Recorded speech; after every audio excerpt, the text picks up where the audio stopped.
All right, everybody, let's start our May 30th Public Safety and Justice Committee meeting.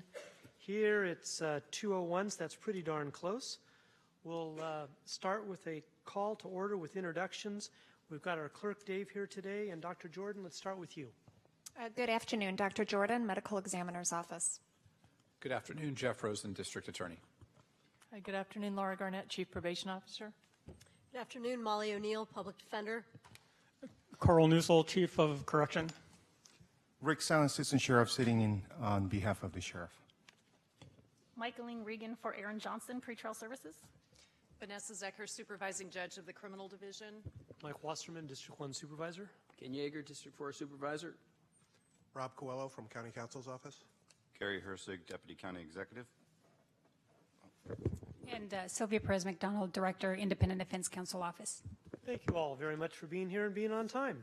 Public comments, the opportunity for anyone to speak about anything not on today's agenda. We're on item number 2, and I've got one. I've got one card here. So Scott Largent, come on up, and you will have up to 3 minutes to speak about anything not on today's agenda. And I'll just say "Go Warriors" for you, so you don't have to. Oh, I don't watch volleyball that much. There you go. Very good. Yeah, not quite a sports fan. Okay. I brought all my, my interesting books. I've been reading a lot. I read too much, but it's good for me. But I brought the book that, it's not necessarily a reading book. It is, well, I had the crayons somewhere. I got to buy my daughter a coloring book. Okay, I got to see my daughter last Thursday, and I got to have a 2.5-hour visit.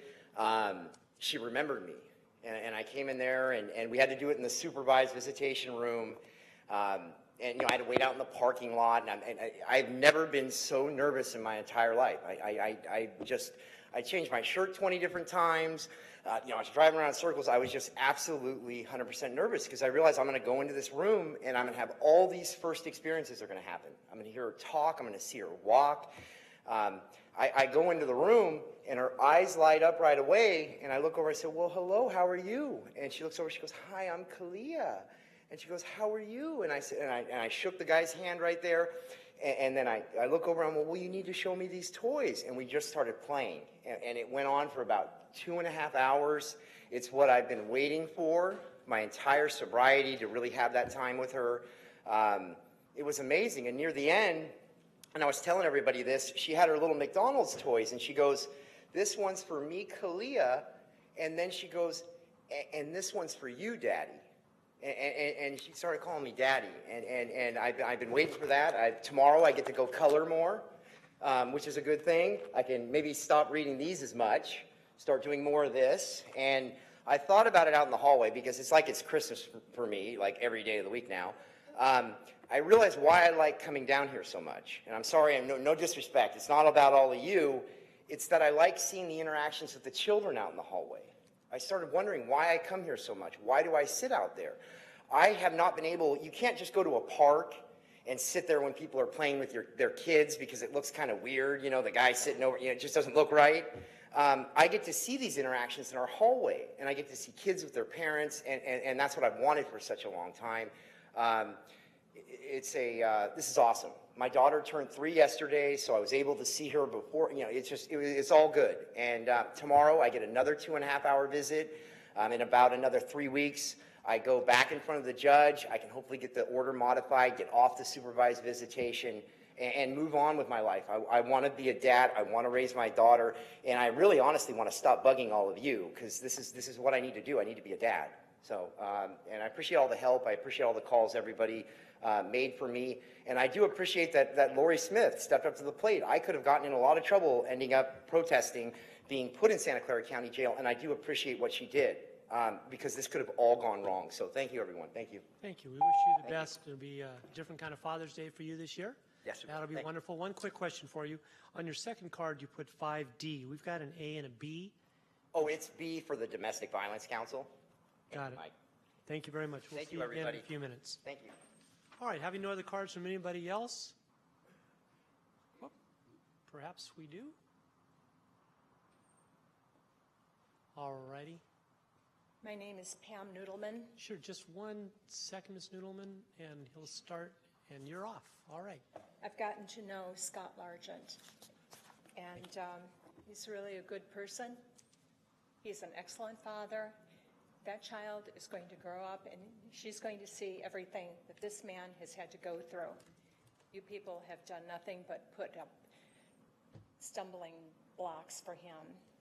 You haven't been supportive. It's called family court. It's anything but for the family. It's anti-family.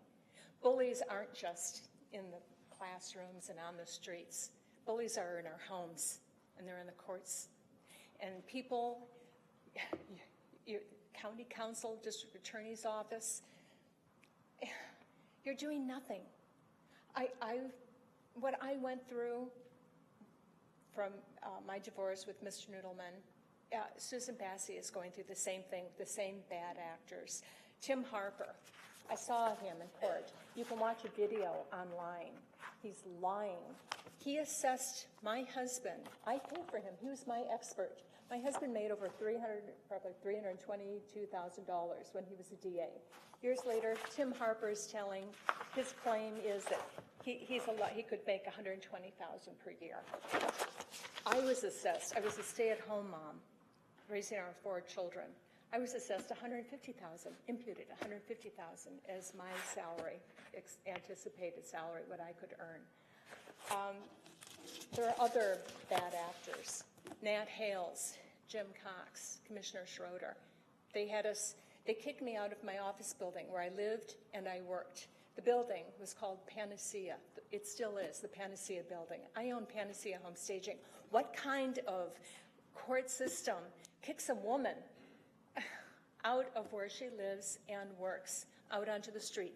They got rid of all of our tenants, and then they had us put a $400,000 loan against the building. Out of that $400,000, they gave $60,000 to Jim Cox and Nat Hales. They did nothing.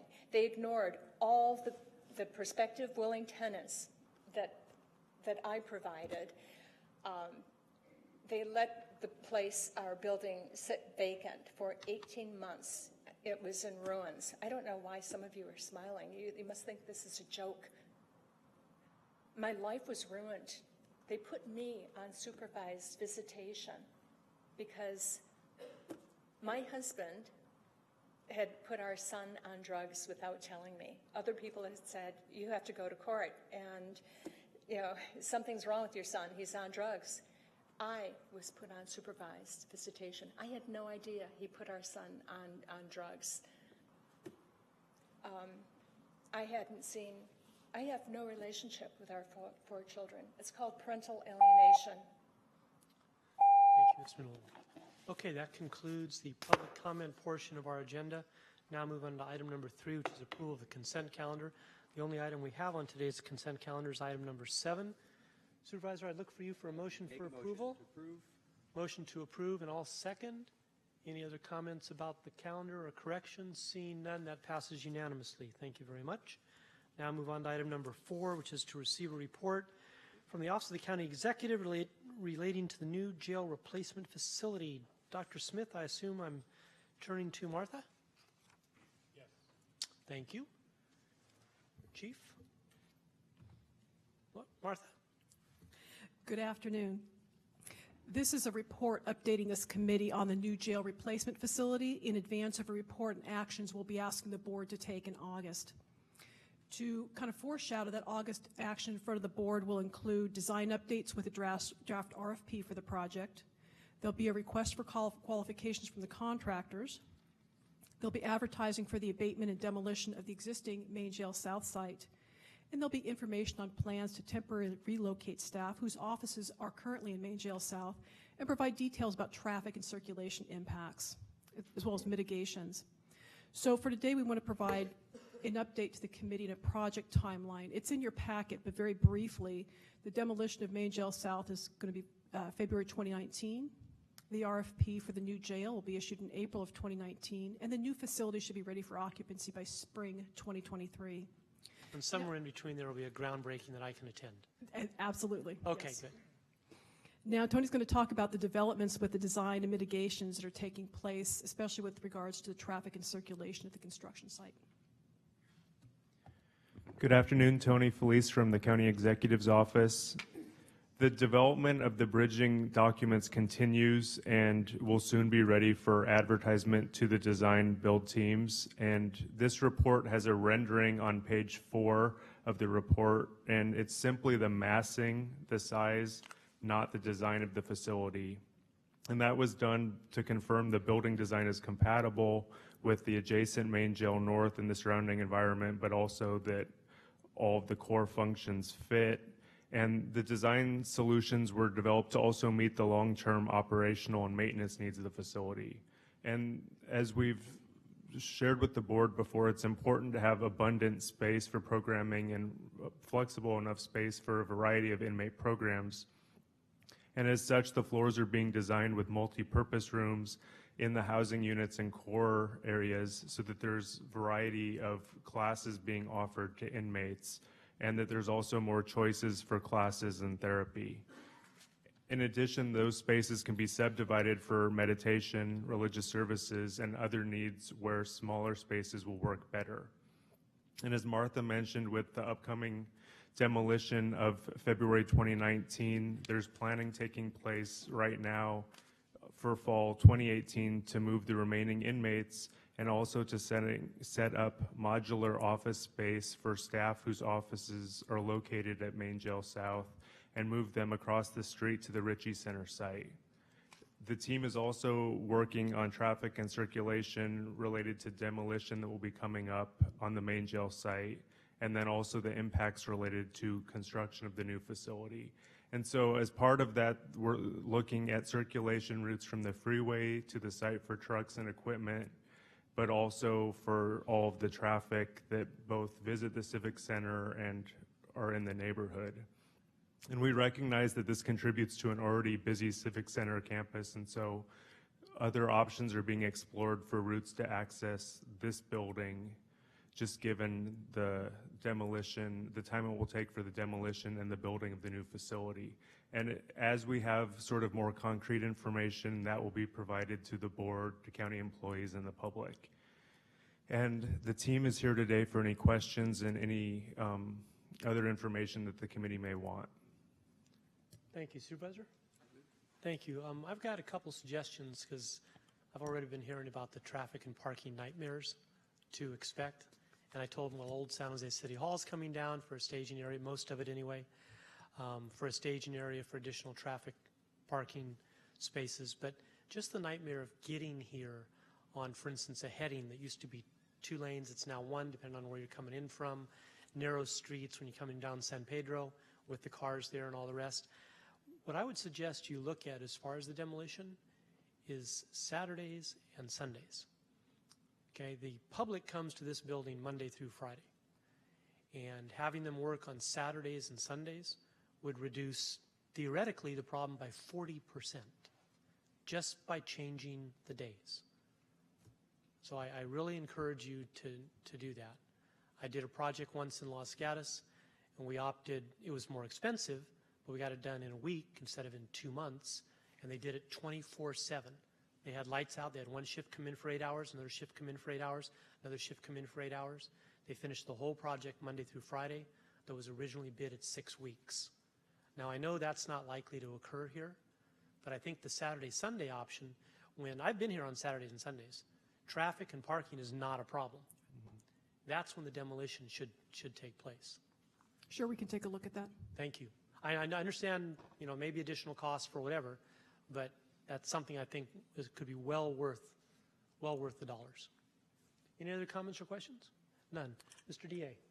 I noticed that there's a reentry services floor that's going to be in this new facility, and I wonder if you could talk a little bit about that. That seems like a really interesting idea and could be really beneficial. Sure. So the reentry services housing units, there will be 2 for men, 1 for women, and they will allow inmates with sort of between 30 and 90 days remaining on their sentence to be housed in housing that will be more conducive sort of for reentry into the community. It would have a lot more dorm setting, but also the programming, the interaction with the CBO staff that will be able to sort of access there, hold classes, help with the various services, so that they are able to successfully be discharged with sort of service providers and having a lot of housing, hopefully employment, other similar items in place. And so it's being designed differently. We've worked closely with the Reentry Network, with the Office of Reentry Services, in order to ensure that we're getting sort of the feedback, and also with the Sheriff's Office and the other related departments. So in addition to, say, an inmate who's serving a 6 to 12-month sentence, being able to then move to the reentry services floor when there's, a couple months left or 30 to 60 days left on their sentence, is it something that might be available to inmates who are only serving, a 30 to 60-day sentence? Because sometimes we have people like that in custody too. I'm just curious. At the time, it'll depend on the population in there. At the time, we can certainly look at other options for having other inmates housed there. It'll depend on, again, who would be housed there at any one time. It definitely makes it seem like the philosophy here is that the jail is the pre-reentry services facility. So there's the jail, and then, but before people are out, they're going through the reentry services facility, and it seems great.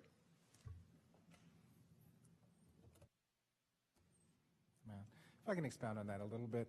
Also, one of our ideas is to have them like wash and dry their own clothes, live more in a community atmosphere.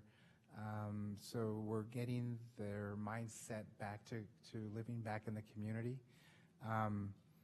So those are the types of things, and we're even talking about, maybe not inmate uniforms, maybe something more closer to home, or their own clothes, or things like that. So we're still a little bit of ways out, but we definitely have our eyes wide open, and we've been assessing other jail environments and prison environments around the world. We actually had the opportunity last week to go to San Quentin Prison and hear from the folks from Norway, and got some ideas and suggestions. So our idea is absolutely to take another step forward in our entry efforts, and that's this floor is designed for that purpose. Yeah, I strongly support it.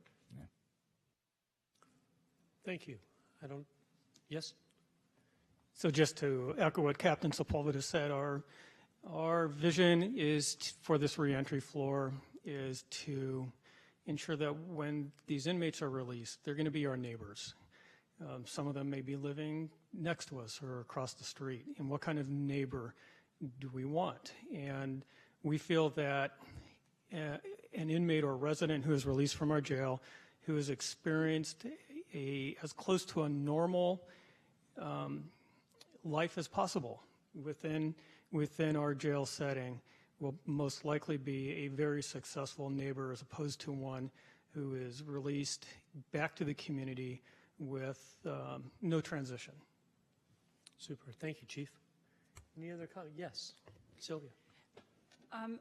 I know that it's a little far away, but maybe we can discuss some tentative plans in terms of what we will be expecting in terms of the housing options while the building is being built, and where the new inmates will be. Obviously, the concern for me is the impact that it will have on our attorneys' ability to visit their clients, the frequency of those visits, which could have sort of collateral impact on how we process the cases in court. As you can imagine, maintaining effective communication with inmates and clients is an important component of an attorney's work, and we want to make sure that we are aware of those challenges that they may face so that we can plan ahead to address those. So one of the key elements in this new design is to increase the number of interview rooms available. In addition to that, we also are incorporating a video visiting area for attorneys, so that they can specifically, if let's say one of your attorneys has to visit 3 different floors, instead of doing that, they have an option of actually using or the video visiting center where the inmates can speak to them in private in their housing unit without having to leave while the attorney stays in one location, and then they can actually visit 3, 4, 5 clients without having to leave that area. Or they have the option of going upstairs because we are adding the additional visiting rooms. But a follow-up question is, while the building is being built, what facilities or locations do we expect the inmates to be housed in while the building is being built? So right now, our main jail south facility, the housing is down to about 50, and we expect to have that vacated by October when we start the abatement process for main jail south. So those individuals will be housed. Relay the message, and it is the ranking they gave it along with their other goals and objectives. Great. And then on the next page, which is the third goal, and the second objective or activity is assess the impact of threat of ICE presence in courthouses, including where DV-related hearings are held. That one, just want to make sure that the Domestic Violence Commission is working collaboratively with the Office of Immigrant Relations, particularly in support of the OIR's efforts to protect undocumented individuals eligible for a U visa. Most recently, the Trump administration has begun threatening to separate parents from their children at the border. Because of this, I would further recommend that the DVC elevate the prioritization of this item as well. Thank you. And actually, I have with me Nicole Ford, who is the chair of court systems, and she can speak to that. All right. Yeah, and just to, when we took that vote, which I think we did that in late March, the Trump administration had not, at least we were not aware at the time of the separation of children at the border. So we have been in contact with the board, or with the immigration groups throughout the county to continue working on that and make sure that we're addressing that, including some of the other nonprofits that also do immigration law, and make sure that we're addressing that. We have our next meeting in June, and I'll make sure that we address that and look at the priority again. Great. Those are my only comments, Supervisor. Thank you. I appreciate that. And ladies, I appreciate all of you being here. For the record, if you could please identify each of yourselves, and then if you have any comment or update you want to give us about the DVC. Yes, I actually have, if I might have a little bit of time to do that. Yes. Good afternoon. My name is Fariba Surush. I am the current chair of the Domestic Violence Council. I have with me today Nicole Ford, who is my administrative vice chair. She's an attorney and an expert in domestic violence issues at family court. And also to my left, I have Joanna Tai-Vandat. She's the co-chair of the Children's Issues Standing Committee. She's also a commissioner on the Child Abuse Prevention Council.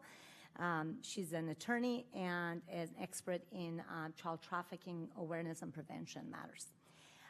I appreciate the opportunity to present some highlights of our work plan for 2018-19 and also some highlights of our achievements over the last year. As you know, the Domestic Violence Council is a diverse and interdisciplinary group of professionals who are dedicated to and passionate about the overarching goal of preventing and eradicating domestic violence in Santa Clara County through a coordinated response approach. We have members from probation, pretrial, DV advocacy community, shelter-based agencies, courts, and battery treatment programs, along with a member from the DA's office, the Public Defender's Office.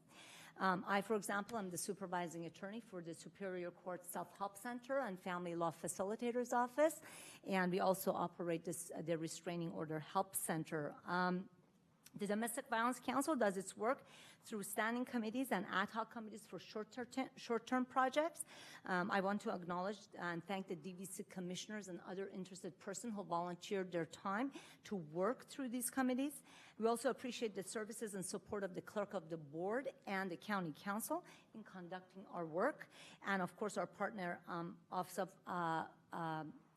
Women's Policy, specifically Cindy Hunter and Quetzal Gomez under the leadership of Protima Pandy.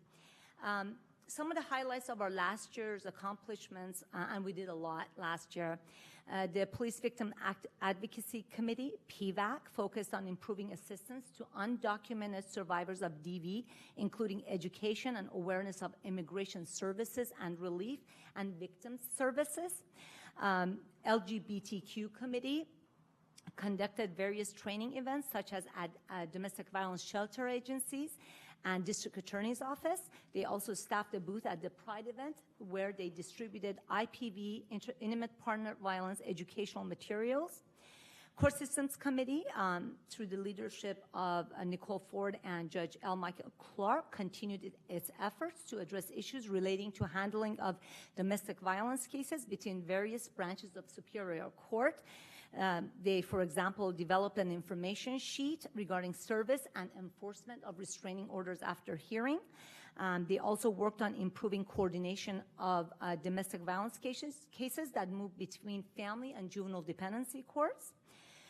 Medical Committee engaged in efforts to promote universal domestic violence screening for prenatal and primary care patients. Conference Committee put on another successful conference to a sold-out crowd in October 2017, exploring the spectrum of coercive control. And Nicole here is the chair of that committee. Batterer Intervention Committee, BIC, continued its efforts to explore best practices for batterer intervention programs locally, statewide, and nationally. Children's Issues Committee collaborated with Child Abuse Prevention Council to implement the Healthy Relationships Public Messaging campaign. You may have seen some of those messages at movie theaters where they're shown before movies, some movies. And I'm looking at Joanna because she just joined that committee, as I told you, as the new co-chair to revitalize the committee and to recruit new members who are engaged and active. At Executive Committee, we planned and held a law enforcement protocol update training event last June. This was after a 6-year hiatus. We covered such topics as protocol revisions, new DV laws, and understanding of the forms, lethality assessment, and Dr. Jordan gave a wonderful presentation on strangulation. We also kept an eye out for important developments with the help of our partners at OWP and made sure our collective voice was heard. We wrote a letter, for example, to the Board of Supervisors regarding our priorities among the IPV task force findings and recommendations. We also signed and sent a letter to state lawmakers to support a request to establish a $50 million fund for domestic and sexual violence prevention and complementary services. And of course, that was done after the Board of Supervisors decided to support it as well. And finally, we had our annual retreat in February to help us come up with our 2018-19 work plan. That's the plan you have before you, and you asked questions about some of the items on there. I want to point out some of the others. PVAC will be examining current practices for criminal protective order modification requests and to examine its impact on government and community agencies.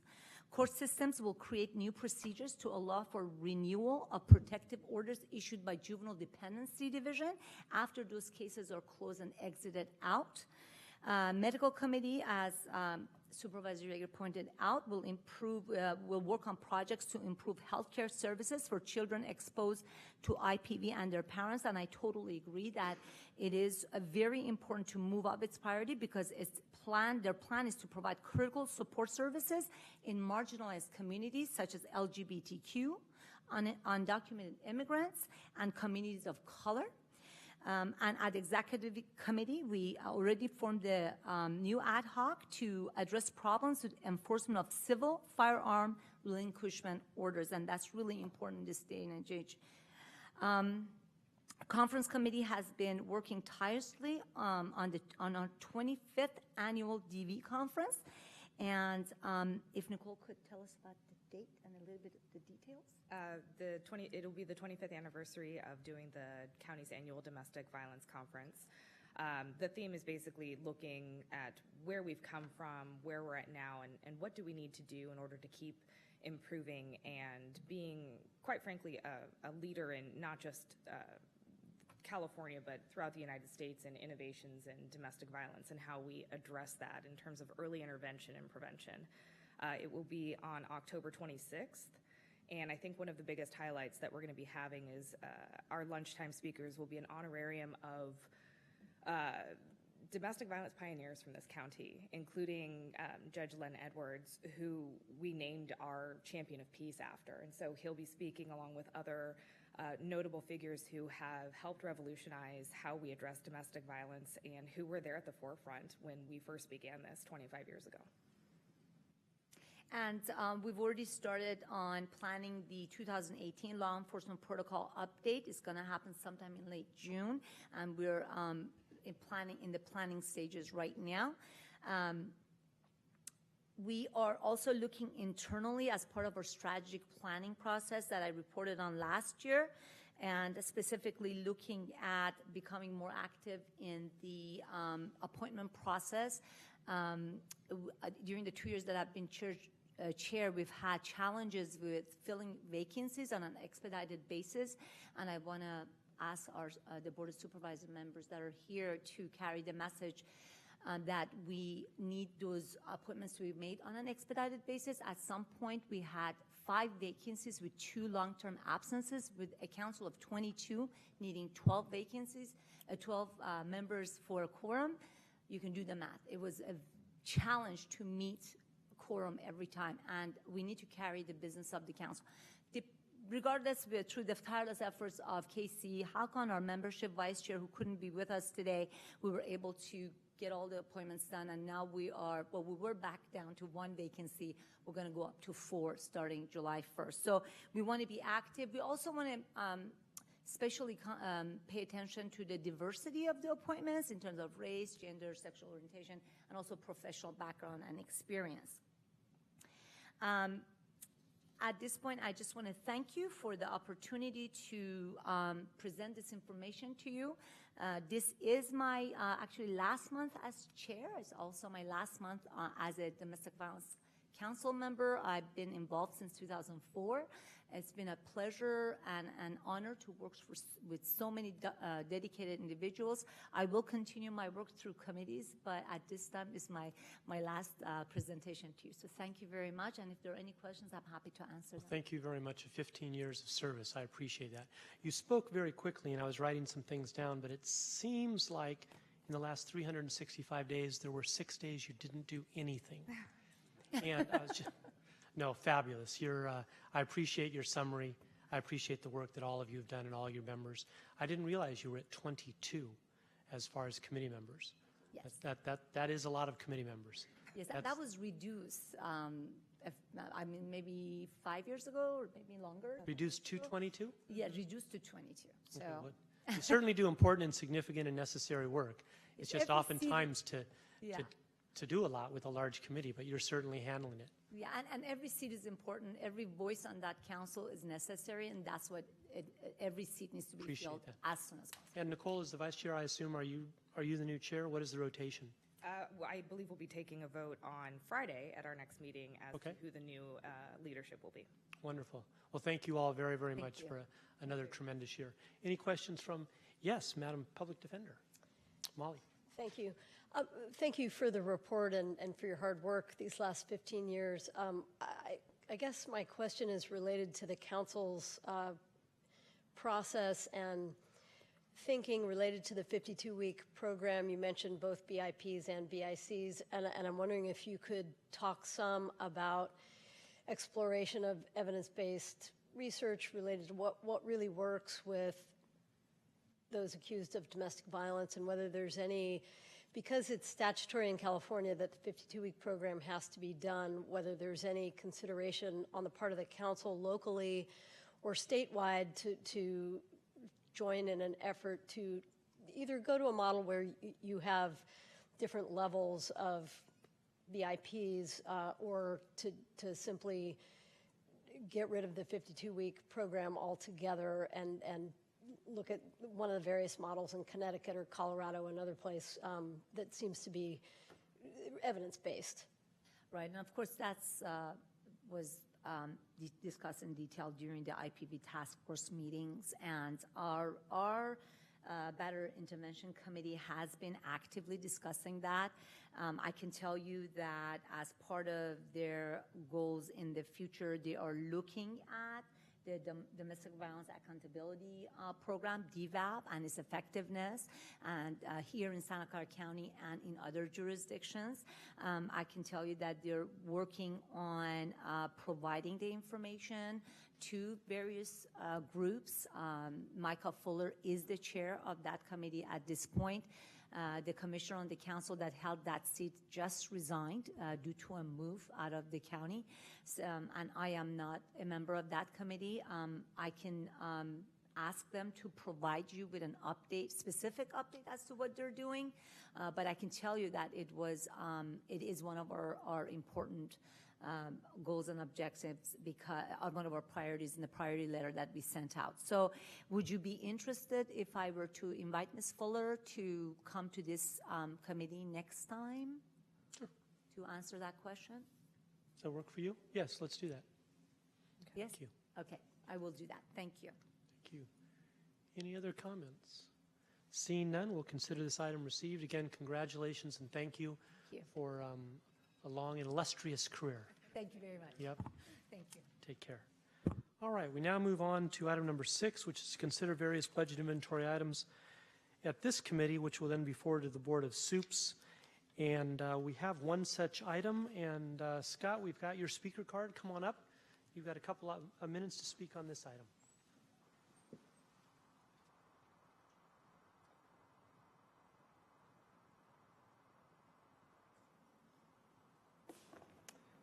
Hi, good afternoon. I was reviewing the line item 6 in the back, and I noticed for adding more staff at the DA's office as far as investigators and support staff.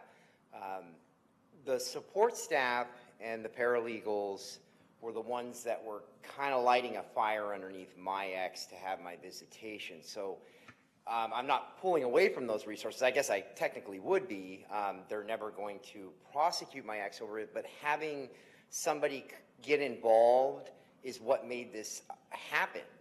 So it wasn't, the courts weren't following up, the domestic violence council, nobody was really following up. So I have paralegals going to bat for me. And then I have there was investigator Stella Cruz, and she started making those calls, and I guess what I'm trying to get at is how do we get more people in the DA's office that can handle this type of stuff? I mean, I think we do need more people that can make these type of calls. It might sound like the stupidest thing in the world, but just having them continually call my ex and let her know that she was violating these orders, that she was, I mean, that lit the fire under her. Now, I know my daughter's really young. They're never going to go throw the handcuffs on my ex. They're never going to go do that. She was too young. They're never going to enforce it that way. But the fact that Stella got involved, the fact that Cindy Hendricks would come up to me after these domestic violence meetings, and what Cindy would do is she'd say, Scott, I want to make sure that somebody is giving you a call back from the DA's office. I want to make sure that, you know, that we are contacting you, that things are going through the correct channels. And maybe we just need more staff to make those things happen. And I think maybe you guys can figure out a way to, you know, send some more money that direction, because I think we need to be able to help more people like myself, more fathers, more resources like that. It might seem like the dumbest thing in the world, but it means everything to me. And thank you for making those calls and making that happen. Thank you. Thank you. That concludes the public comments I have on this item. Supervisor Yeager.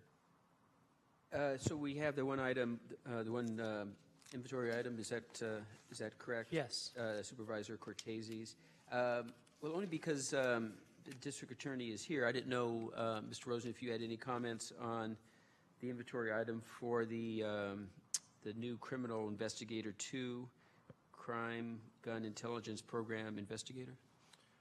I do. I think that we've had a lot of success in the Crime Strategies Unit, and the supervisor of the unit, Marissa McEwen, is here if there's any more detailed questions that I can't answer. But through the generosity and forward thinking of this board a few years ago, we were able to stand up this unit.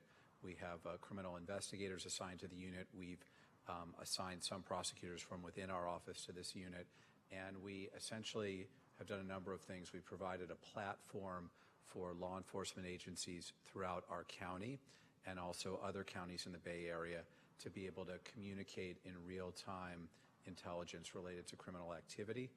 In the last year, there's been a lot of publicity around a group of juveniles, the Lash Money Gang, that were committing a number of serious crimes in different cities throughout the county. And in partnership with the San Jose Police Department, Crime Strategies Unit provided a lot of the intelligence which enabled those individuals to be stopped, and also works very collaboratively with our probation department because a number of these individuals were juveniles. What we have seen is we're generating a lot of intelligence and a lot of leads in terms of gun crime, but a lot of the crimes that we're looking at are cross-jurisdictional, multi-jurisdictional throughout the different cities in our county and beyond our county. And what would be extremely helpful and beneficial is if we could assign an investigator from the DA's office to this unit to be able to coordinate those activities. And I feel very confident that if the Board of Supervisors provides this additional investigator, there will be many, many serious crimes solved, which, you know, I'll be more than happy to highlight as those happen. Supervisor Wasserman had mentioned the cost, and in the first year, we're taking, if the board approves this, of course, we're taking approximately $46,000 from our asset forfeiture funds to help offset this cost in the first year, but it's not sustainable for us to spend. Our asset forfeiture money would be gone in a couple of years if we continue to use that to fund this position. So we can do that for the first year, but I think that the ongoing cost would be more like $145,000 a year, something like that. All right, thank you. Thank you. Any other comments or questions? Seeing none, I'll look for a motion. Motion made and motion seconded. This will be advanced to the board. All right. That's item 6. We handled 7 in consent. Brings us to 8, which is adjournment. Any other comments, questions made by committee members? If not, I thank you all for your time.